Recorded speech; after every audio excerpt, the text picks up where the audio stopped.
오늘은 컨셉이면 컨셉, 타건감이면 타건감, 기대 이상으로 만족을 했던 레트로 키보드 하나를 가져왔습니다. 아마 이 키보드를 이미 보신 분들도 꽤 있을 텐데 8비트 레트로 키보드입니다.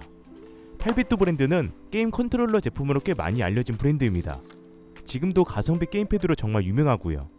거기서 출시된 첫 번째 기계식 키보드라고 보시면 됩니다. 사실 브랜드 첫 번째 키보드 제품이라 디자인 컨셉은 그렇다 쳐도 타건감이나 기능 이런 거는 크게 기대를 안 했거든요. 그런데 이거 저는 이미 한 달 전부터 미리 받아서 계속 사용을 하고 있었는데 디자인, 타건감, 기능 다 만족을 했습니다. 심지어 가격까지 나쁘지 않아요. 추가로 8비트 N30 레트로 무선 마우스 증정하는 구매 인증 이벤트까지 준비를 했으니 제 영상 보시고 한번 고민해보면 좋을 것 같습니다. 그럼 일단 바로 디자인부터 보겠습니다. 이게 현재 직구로 구매가 가능하지만 펀샵을 통해 단독 국내 정발되었다고 합니다. 다만 1차 판매는 수량이 적어서 빠르게 품절이 될 것 같고 2차 판매 여부는 따로 공지를 확인해야 될 것 같습니다. 정발 버전은 국내 1년 무상 AS, 케이스 인증이기 때문에 이런 거 중요하게 보시는 분들은 정발 버전으로 구매하는 거 추천드립니다. 컬러는 그레이, 레드 두 가지가 있는데 그레이 모델만 영문 각인이라 아무래도 그레이를 더 선호할 것 같고 투톤 조합으로 되어 있습니다. 레트로 키보드답게 컬러도 채도를 많이 내렸더라고요. 키 배열은 저도 좋아하고 많은 분들이 좋아하는 펜키리스 배열이고 작업용, 게임용 전부 무난하게 사용할 수 있는 키보드입니다. 그리고 구성품 중에서 정말 독특하게 생긴 슈퍼 버튼이라는 컨트롤러 제품이 따로 들어있는데 이게 진짜 재밌습니다. 이건 제가 뒤에서 좀 더 설명을 할게요. 하우징은 플라스틱 하우징이고 알루미늄 플레이트가 적용이 되었는데 그렇게 무거운 편은 아닙니다. 그래서 통울림도 사실 조금 있는 편이고요. 키보드 스펙은 블루투스, 2.4GHz, 유선, 3보드 전부 지원을 하고 있고 2000mAh 배터리 용량으로 최대 200시간 사용이 가능합니다. 충전 시간은 4시간, N키 롤오버 지원하고 있고요. 바닥면에는 이렇게 무선 리시버를 마그네틱으로 장착할 수도 있었습니다.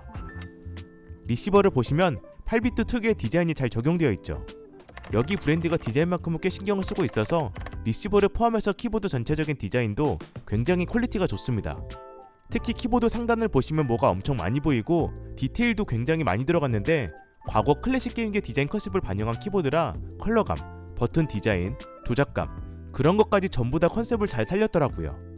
특히 전원이 켜진 상태에서는 우측 파워 빨간 조명이 켜지는데 아날로그 감성이 잔뜩 들어가서 너무 마음에 듭니다. 좌측에도 두 개의 노브가 있었는데 한 개는 연결 방식 변경, 한 개는 볼륨 조절입니다. 이 노브도 단계별로 구분감이 느껴지는 방식이고 그 옛날 노브 느낌 그대로 잘 구현한 느낌이었어요. 그 옆에 세 개의 동그란 버튼도 보이죠. 첫 번째 버튼은 블루투스 연결 시 필요한 페어링 버튼이고 그 옆에는 하키 버튼, 그 옆에는 설정한 프로파일 활성화 버튼입니다. 하키 버튼은 뒤에서 설명할게요. 키캡은 염료 승화 PBT 키캡이며 표면은 부드러운 표면을 가지고 있습니다. 그리고 체리 프로파일이 아닌 MDA 프로파일과 같은 높이의 키캡이고요.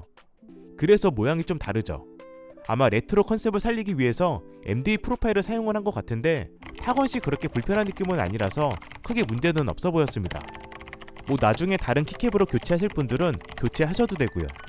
그리고 이 키보드는 역방향 스위치고 핫스왑을 지원을 하기 때문에 다른 스위치로 교체도 가능한데 조용한 환경에서 사용하는 게 아니라면 저는 기본 스위치도 충분히 괜찮은 것 같습니다. 그 이유가 이게 지금 기본 스위치 카일박스형 기계식 V2 100축인데 그냥 딱 느낌이 클리키 타입의 스위치지만 청축보다 훨씬 라이트한 소리가 납니다.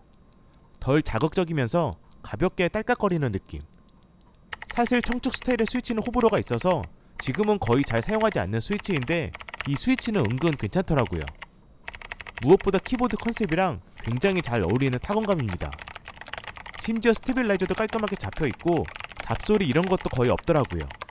진짜 요즘에는 스테빌라이저 다 잘 잡혀서 나오는 것 같습니다. 다만 스페이스바 키는 통울림이 개인적으로 좀 느껴졌는데 그것만 조금 아쉬운 정도? 나머지는 매우 만족입니다. 타건 소리 잠깐 들려드릴게요.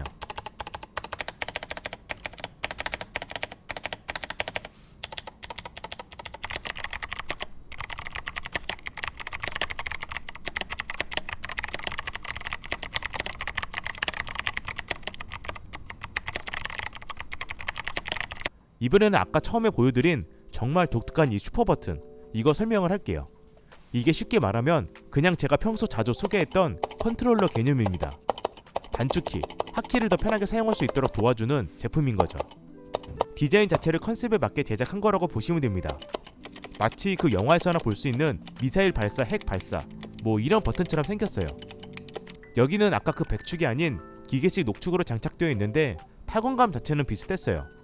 다만 통을림은 키보드보다 더 심합니다. 이건 사실 구조상 어쩔 수 없는 것 같더라고요. 분리를 해보니 내부에 윤활제도 칠해진 게 보였는데 눌러지는 버튼 자체가 워낙 크고 공간이 비어 있어서 구조적으로 이건 내부에 흡음재를 넣지 않는 한 어쩔 수 없을 것 같습니다. 제가 다른 스위치도 장착을 해봤는데 오히려 울림소리가 더 강조되다 보니 차라리 그냥 클릭키 타입 스위치가 가장 무난해 보였어요.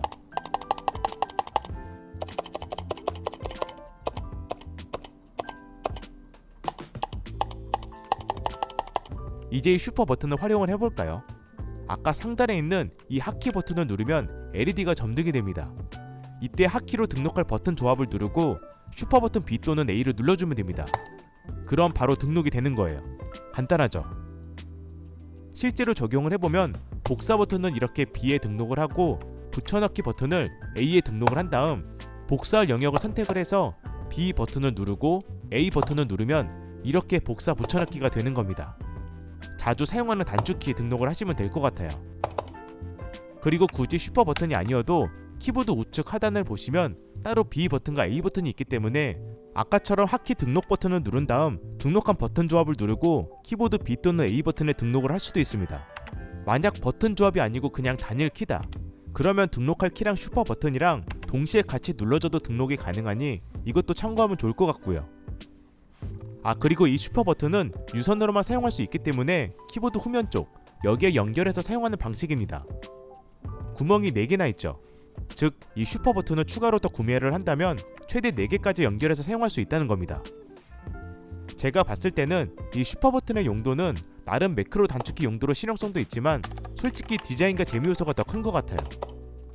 개인적으로 이 슈퍼 버튼 무선이었으면 훨씬 좋았을 텐데 유선이라 이 케이블이 조금 거슬리기는 합니다. 그리고 슈퍼 버튼에 부착할 수 있는 이런 스티커도 있어요. 종류가 제한적이라 조금 애매하긴 하지만 원하는 이미지가 있다면 부착해봐도 될 것 같습니다. 부착하면 이런 느낌이에요. 마지막으로 전용 소프트웨어가 있는데 그걸 설치하고 유선으로 연결을 해주면 더 다양한 설정도 가능했습니다. 일단 프로파일을 하나 만들어줍니다. 그래야 사용이 가능했고 만들면 이렇게 윈도우 키 잠금, Alt 탭 잠금, 즉 게이밍 모드 설정도 가능했고 각 키별 매핑, 매크로 설정, 볼륨 레벨 조절도 가능했습니다. 생각보다 기본적인 기능 거의 다 지원하고 있었어요. 그래서 이게 지금 판매 가격이 국내 정발 기준 약 10만원에 판매하고 있던데 3모드 지원에 디자인 컨셉이나 기능, 조용한 타건감은 아니지만 레트로 느낌을 제대로 잘 살린 타건감, 이 정도면 가격 대비 정말 괜찮다고 생각이 되더라고요. 슈퍼 버튼의 통을림과 유선 연결, 이게 가장 저는 단점으로 느껴졌고 그 외 나머지는 딱히 치명적인 단점은 없어 보입니다. 이런 컨셉을 좋아하시는 분들에게는 하나 소장용으로도 정말 괜찮아 보였고요. 그럼 시청해 주셔서 감사합니다.